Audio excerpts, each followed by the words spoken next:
Hey everybody, I don't know how this is going to come out, but I'm making a shroud, for the radiator to cover it because of the fan. And believe it or not, I just cut this, just strap here, and I'll show you what I'm using to do this. And maybe it'll work, and maybe it won't, but it'll be free of course, except for whatever I have to spend for glue. And what I'm using is, believe it or not, that. It's one of those old, one of those big old screen TV cases. Nobody's here with me, and I'm using one of these stands, and that's something I've never done before. It's really, I've used it a few times, but this is all new to me, so that, pardon all the nonsense, which it always is anyways, but here we go. Using a skill saw with a blade that's supposed to be able to cut through metal. Let's see what happens. Remember that guy, George Brett, the Pine Tar guy? He was crazy. Look him up on YouTube when he charged the guy, umpire, I think it was, whoever, for giving trouble. But here we go.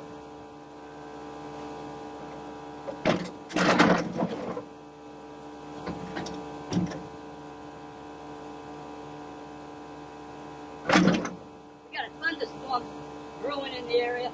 Maybe we'll get some lightning here too. I'm not predicting it. I'm just saying. It could happen.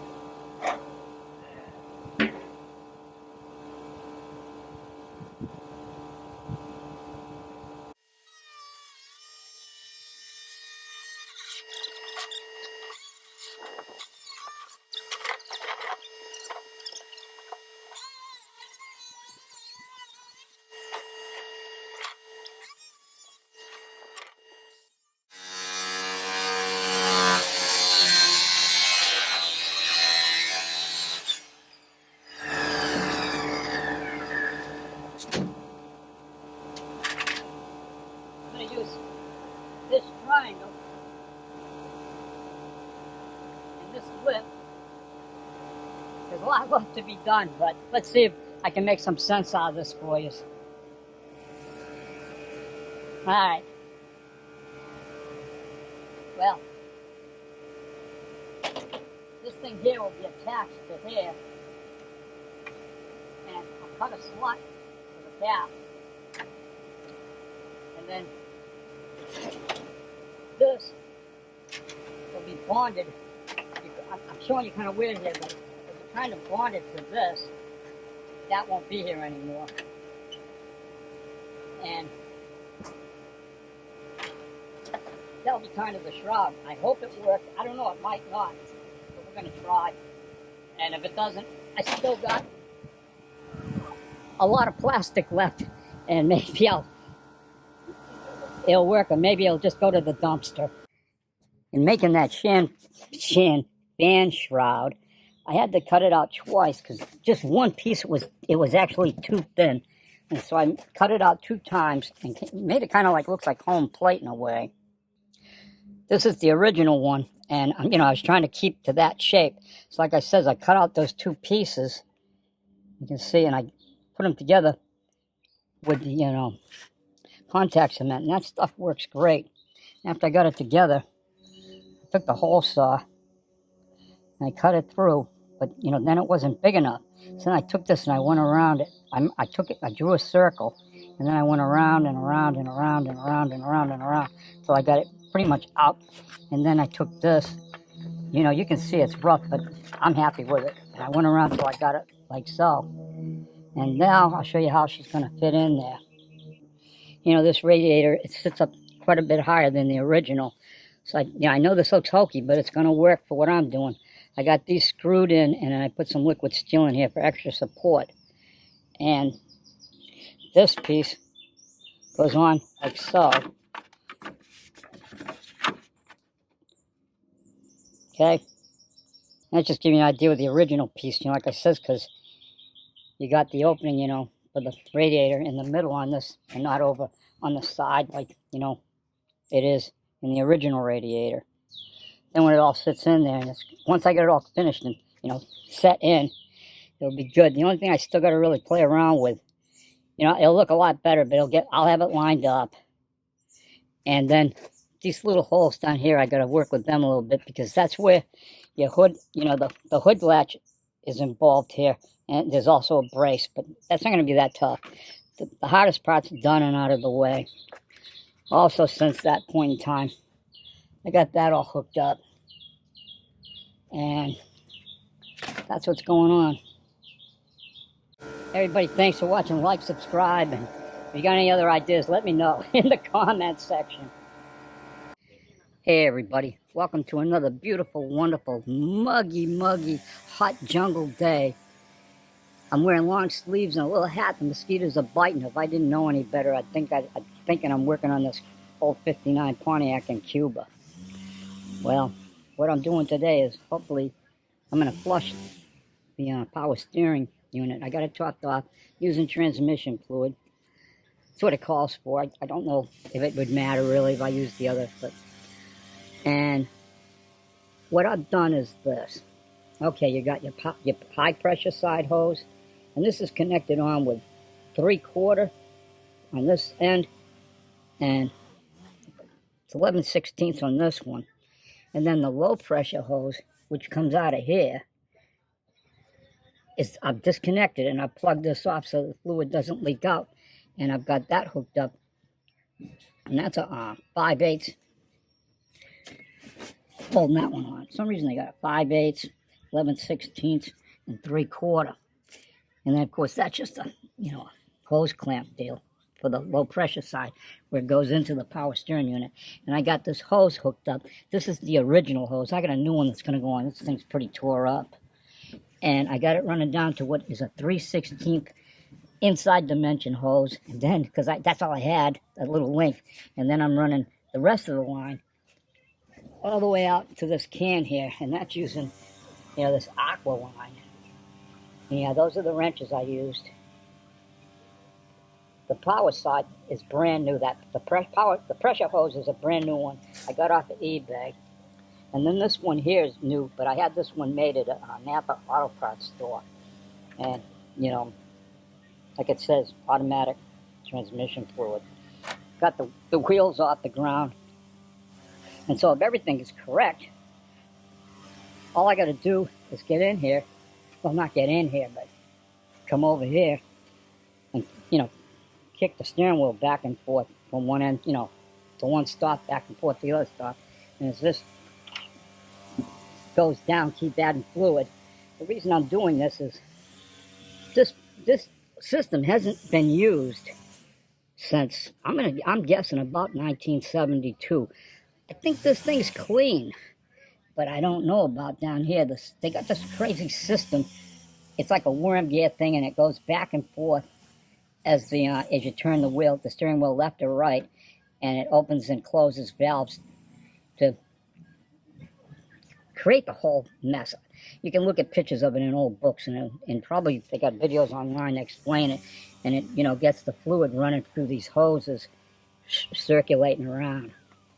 So let's see what happens here. I'm going to get over here and start turning this wheel. And I'm going to try hooking this up to this little gadget I got on the ground.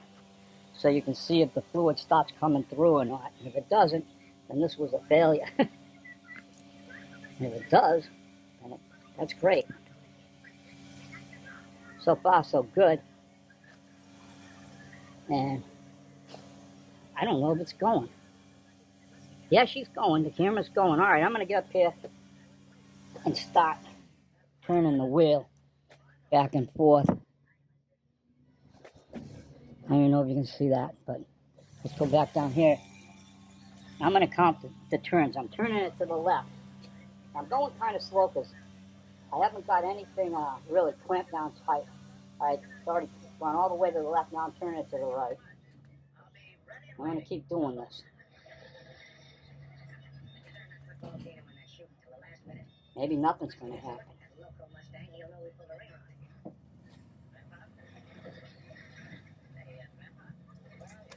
Going back and forth. I'm going to go up here and turn the wheel on the... Hey, look at that. Look at that. All right. See it? It's coming out. Yeah, yeah, yeah. Wow. She is dripping out. So let's go back and forth. I'm not turning the wheel hard or fast. Be like if you're just cruising down the highway and kind of going across, if you're in a 4-lane highway and you're just going back and forth. I just heard a little bubble like there was an air bubble. Yeah, you can see the air bubbles actually. Okay. And the reason I'm doing this video is it's basically the same even for new cars, but that's all I saw on YouTube there. That maybe they're on there for old school cars like this, but I didn't see any. It was all for, you know. And I've never actually done this before. I've never seen any reason for it.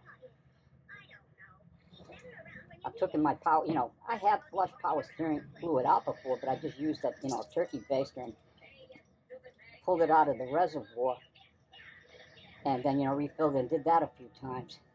But this system's been, it was literally open. You know, when I got this car, it was open.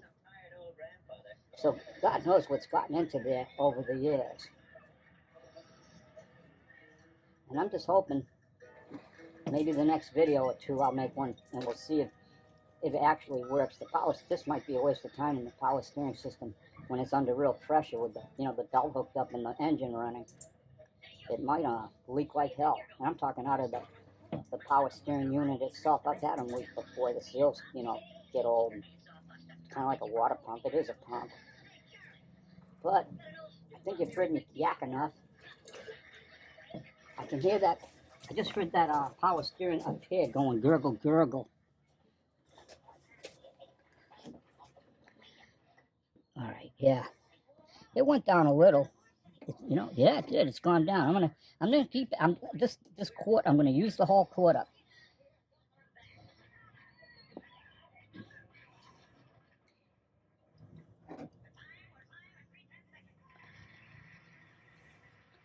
Yeah, that's almost. You know, I don't know if you can see this or not, but I started with that thing full, and this quart, and you see how far that's gone down. So it's definitely the fluid's passing through, and you're still seeing all these air bubbles come through. Let's get going with it again. I know this isn't exactly exciting, but if you don't watch at the end, that's cool. I don't know if I would, but I'd appreciate if anybody, you know, watching, like, subscribe, you know, leave a comment. And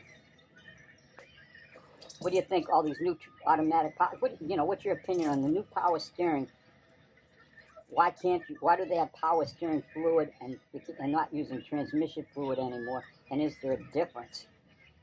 I don't really know what the difference would be, but you know, when you go to the auto parts store, a place like that, that's what they're selling, power steering fluid, as opposed to, you know, just adding transmission fluid. I'd maybe look it up on YouTube or Google it, and some expert will tell you why the new stuff is better. I wonder which one's cheaper. I learned an interesting fact yesterday, and I think the answer was it takes 152 pennies to get a pound. So if I'm saying it right, 152 pennies equals 1 pound. We're talking copper pennies. So I don't know what copper's selling for right now, a pound. But I'm guessing, you know, they're not going to make pennies no more, I'm hearing. And, you know, they stopped making pennies out of copper quite a while ago. The new pennies are crap. And I don't understand it all and where it's all going, or maybe, you know, we do know where it's all heading, but I'm not going to run out and hoard pennies, that's for sure. Everybody, appreciate you for watching, and like I said, like, subscribe, leave a comment, and you all have a nice muggy work on your car in Cuba day. Hey, everybody in Cuba. I was watching you guys in Cuba. They got a channel on there. I forget the name of it on YouTube, and it shows all these people in Cuba and what they go through to repair their heaps. And, man, they got no parts stores down there. They just, a lot of people, you know, you have to create your own stuff, and the prices, parts cost huge, but they keep them running. You can learn a lot watching that. So if you're bored and you like old cars, look up the Cuban Car Club. I think that's what it's called. We're out of here, folks. We will be hooking that up to that before the year's out.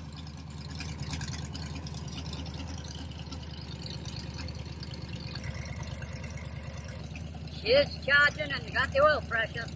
That's my temporary gas tank for now. Going into that old glass fuel bowl. No more overheating problems.